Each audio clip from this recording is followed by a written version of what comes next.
Which project got you more goofy, Evil Dead or the Old Spice One? Anything, well, the difference between mainstream and cult. Mainstream, 1,000 people see a movie once. A cult, one guy sees it 1,000 times. They both have their value. But no one is tattooing Old Spice on their butt. So probably Evil Dead. By the way, you showed me a JPEG file of all of the Evil Dead tattoos you have thus far seen, and some of those get to Max Cady levels of intricacy. It's nuts, the level of full back. Well, a guy came up at a book signing and he threw a photo down, and it was the poster from Army of Darkness. But it looked kind of warbly and weird. I'm like, why does that look warbly and weird? He goes, because that's my back. It's on my entire back. I was like, bullshit, you lying whore. He proceeded to take his shirt off, and sure enough, his entire back was the poster from Army of Darkness, which I signed, and then he got that tattoo. Because he came up later at another convention, hey Bruce, come on. And I paraded him up and down the line, and they cheered him, and he cried. And that man was Tom Brokaw.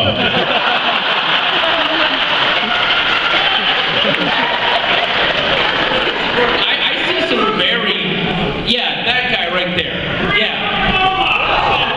Oh Lord. We're hearing something about you and Sam Raimi's car having a certain vendetta. Can you tell us about that?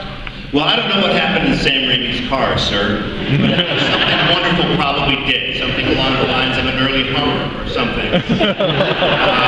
Something unforgettable happened in that car, clearly.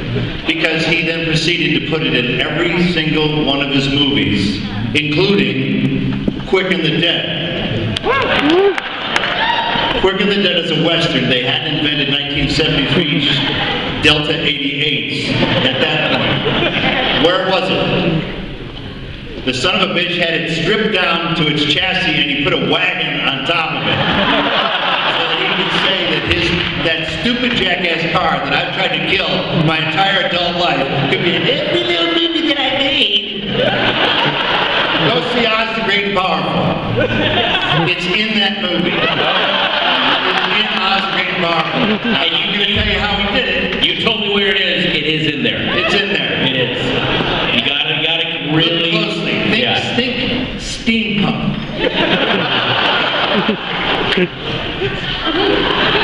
So that's the short and long. Yeah. Right there, sir. In your New York Times best-selling book, thank you for mentioning that obscure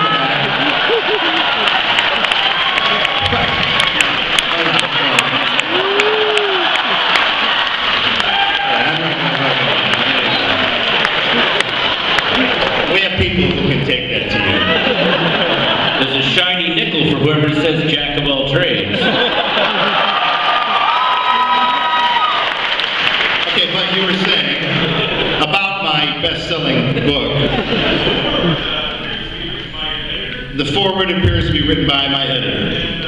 and it's pretty discouraging to Sam Raimi. And I was wondering if that's really what happened. Does anyone have If Chins Could Kill here? Could I have that, please? Could you hand that forward to this man who asked the fateful question? Let's look at that forward and let's get some valuable information from that.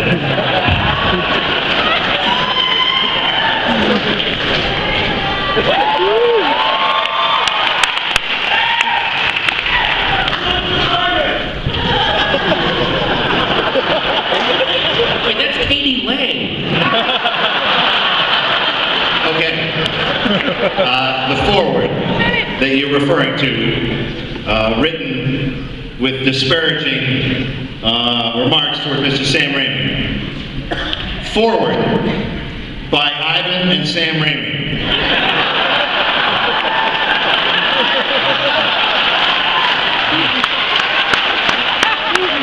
Wow, that hand just went up quick. But I explained that to a woman. Yeah. She goes, just have to ask you, I read your book, and I read the foreword from your book. Sam Raimi sounds like a despicable character. Why would you be in business with him? I said, ma'am, he wrote the foreword himself. There's like a 30-second pause, like Jackie Gleason. 30-second pause up. Why would he make fun of himself? I said, you just have to leave, lady, because you'll never understand. That was Barbara Walters. Sounded just like her. That's great. Yeah. Yes, you, sir. Do I like mojitos? Not really. They're too damn syrupy. So, did I just crush your little spleen, or what? Do you like mojitos? Oh, that's a superficial answer, sir. If I like them, you will? Do you have no brain of your own, no mind? No decision-making process, good or bad? If I leapt off this stage and landed on your head, would you do the same thing?